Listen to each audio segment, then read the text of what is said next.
Well, another episode of Beyond Medicine with me, Dr. Lane Sebring, and we're going to talk a little bit about the three fundamentals, the three pillars of kind of that you work off of on your practice here at Sebring Clinic. And one of them is omega-3s, or all the omegas. I guess there's more than just the threes. Where do they come from, and what effect do they have on our health? Well, omega-3s come from the food we eat. And if omega-3s are the most important ones, the problem is today in our diet we get too much omega-6 and not enough omega-3. If you eat wild game, you get them in about a 1-to-1 ratio or 2-to-1 ratio. If you eat grains, you get them in a 20-to-1 ratio. You get 20 times more omega-6 than omega-3. If you eat grain-fed livestock, you get them in a 20-to-1 ratio. So you're looking for more of a balance. It's a balance thing, and people often think omega-3s are the good and omega-6s are the bad.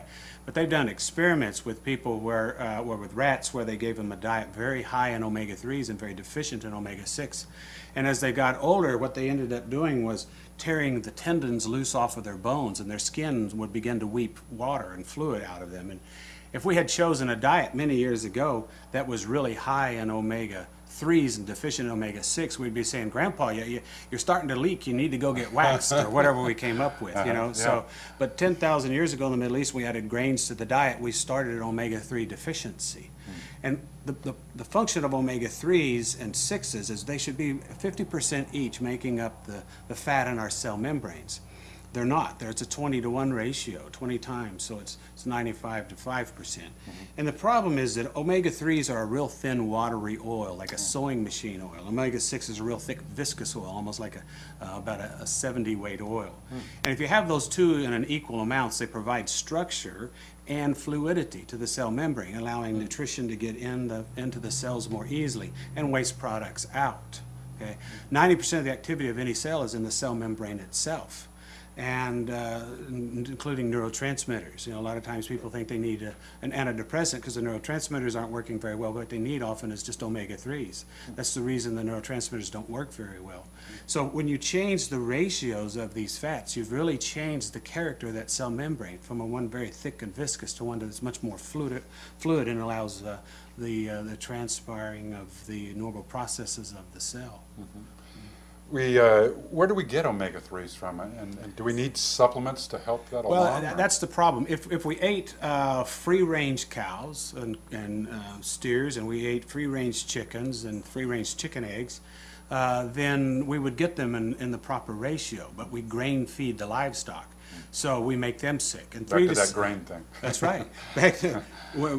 If you, in 3 to 6 months of giving a cow grains, you've washed out all the yellow fat, replace it 4 to 5 times more white fat, which is very thick and waxy. You know, that omega-3s, you know, you ask yourself when you're out in the cold and why your hands get stiff in the cold, is because you don't have enough omega-3. It's too much omega-6. It's a very viscous oil. If you had omega-3s, it wouldn't be stiff like that. I mean, that's a very stupid thing to be happening to a human being out in the cold trying to survive, is a stiffening up of our joints because of that. Sometimes you can't even talk because you get so cold, your lips don't move. That's one of the first things you can find. So it's really an omega-3 deficiency. So you should get it in your food, but you can supplement it as well. Health food stores, and there's a lot of really good manufacturers that make an excellent supplement. So the two major omega-3s are EPA and DHA. We shorten them to the initials because it's icosapentaenoic acid and docosahexaenoic acid. Well, I'm glad you had to say that. So the two, we use the DHA and EPA, and what you need is about 2,000 milligrams a day of those two combined. So if you look on the bottle, you can look in there in the back and they'll have EPA and DHA, how many milligrams, either in 1 or 2 or 3 capsules. Just make sure you get enough of those. It'll be roughly about 2,000 a day. So you can start with a lot more than that early on, and for a couple of months even do that. It's magnificent for depression. It's magnificent for diabetes.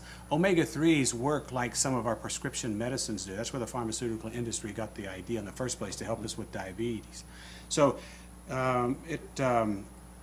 it reduces inflammation. Omega-3s suppress inflammation. Omega-6s, which we have way too much of, are made into inflammatory signalers. So you can see while most of our chronic diseases, including heart disease and most cancers, are chronic inflammatory diseases. Asthma, allergies, etc., etc., you know, irritable bowel syndrome, ulcerative colitis, those type of things. They're all chronic inflammatory states. So the omega-3s go a long way into suppressing that inflammation and getting back the normal balance of omega-3s and 6s. It's supposed to be part of our natural diet, but you see, that's been removed. And it's not that you're supplying the body with something that seems to always help. You're supplying it with what it's designed to have, what it expects to have to be able to do its natural function, perform like it's supposed to. So it's not some weird thing that we're taking to Not do at all. something. It's something naturally that We used to get all the time in the diet. Uh-huh. Everything we ate was wild not too long ago. What tools can our viewers take hold with them about omega-3s? What would you tell them? This would be my advice. I would advise them to start with a supplement. Get to a good reputable company. There's some of the chain stores that I think I would avoid. The nutrition industry is completely unregulated, effectively, and so you need to go to some of the better name brand products, and some of them are only sold to doctors and chiropractors and nutritionists, and you can. Some of the pharmacies have nutritionists there that sell that type of stuff, so you can. But look for the better brands.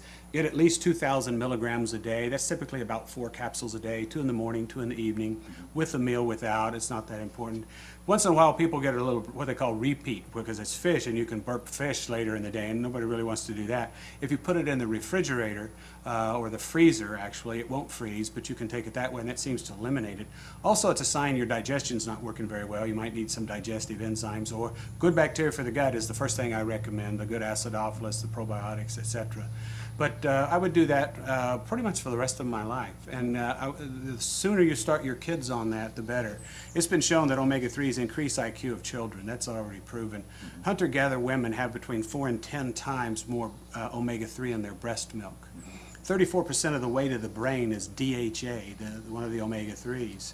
And when that's missing in the diet, we're in trouble. And postpartum depression is really not a Prozac deficiency, but an omega-3 deficiency, because this mom just created a brain, 34% of the weight of which is DHA, one of the omega-3s. Where did it come from? It came from mom. She gave it up. And that's where postpartum depression, it's been shown you can virtually eliminate postpartum depression, increase your child's IQ, okay, wow, with omega-3 supplementation and through the pregnancy. Now, you don't have to worry about mercury. Every time this test has been done looking at multiple brands over the counter, you never find mercury in them. And the reason you don't is because omega-3 is distilled. And to concentrate the fish oil is distilled to get the omega-3 fraction off of that. And the first thing that burns off or boils off of there is the mercury, long before. So that's gone early on. And these were studies done at reputable hospitals and universities. So a lot of information we've covered. I suppose that if people had more questions or wanted to get some more information, they could contact the Sebring Clinic and absolutely get some more of that information. Certainly. You've been watching Beyond Medicine, Natural Health Empowerment. If you would like more information, contact the Sebring Clinic at 512-847-5618 or visit us on the web at sebringclinic.com.